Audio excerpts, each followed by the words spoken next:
sa'yo, hindi ka papaiyakin. At ikaw nagsisilbing anghel dito sa buhay ko. At ikaw nagpapakulay dito sa mundo ko. Ikaw lang ang babae na sa'kin nagpapasaya. Kahit na minsan sinta mo na akong pinapahiya. Mahal na mahal kita, yan ang aking pangako. Ikaw lang sinta, wala nang iba, hindi yan mapapako. At tayong dalawa, parabang si Eva at Adan. Aalayin kita o aking sinta na isang dosenang dalandan. Ako ang superhero mo, parabang si Commander Bawang. Ang pagmamahal ko sa iyo ay magtatagal at hindi mangangalawang. Maghihintay ako na ipakilala mo ako sa iyong ina at itay. Kahit pa umuwi ako sa aming bahay na may lakay, nasiyahan ako kapag ikaw ay aking nahagkan. Kahit paakatin ko ang bundok at makarating sa bulkan, hahanap-hanapin ka kahit magpakailanman. Ikaw ang hanap-hanap ko sa mundong ito.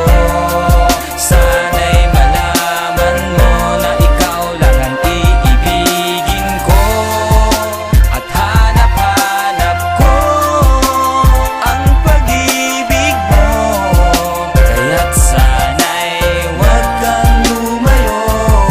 Minamahal kita, salamat na pala sa lahat ng pagmamahal na inaalim mo sa akin. Walang kapalit ang mga bawat sandali na magkasama tayo. Kahit na ang oras para medyo binibitin pero ayos pa rin. Masaya na ako dahil tayong dalawa at tunay na pinagsama na tadhana. Walang iwanan sa hirap na naginhawa kahit gano'ng kabigat na dumating sa atin na problema. Tayo lang ang nag-iisa, hindi kita ipagpapalit. Sa kaliliman ng puso kong ito, tanging pangalan mo lang talaga siya nakakapit. Kaya huwag mo ipagkakait kung minsan makulit ang mga pinapadama ko sa iyong pag-ibig. Pinapangako sa iyo, hindi kita niloloko para sa iyo ang katang ito na hindi kayo mapulit. Na mga pangit na nanliligaw, sa bahay niyo mismo ay dumadalaw. Pero sila'y pinagtabuya mo, pinakagat sa aso, sinabayan pa ng patay ng ilaw. Salamat naman, binibini ko, sana'y tayong dalawa ay magtagal. Ito ang lagi kong dasal, mapaaruman na gabi doon sa may kapal. Ang masaktan at iwanan ka, hindi mo to mararanasan. Ang hapdi at hirot na nakaraan atin itong malulunasan. Pagkat nandito lang ako sa tabi mo, walang sino man sa atin makakapag-iwalay. Pinapangako sa iyo, ikaw lang gusto ko makasama sa panghabang buhay.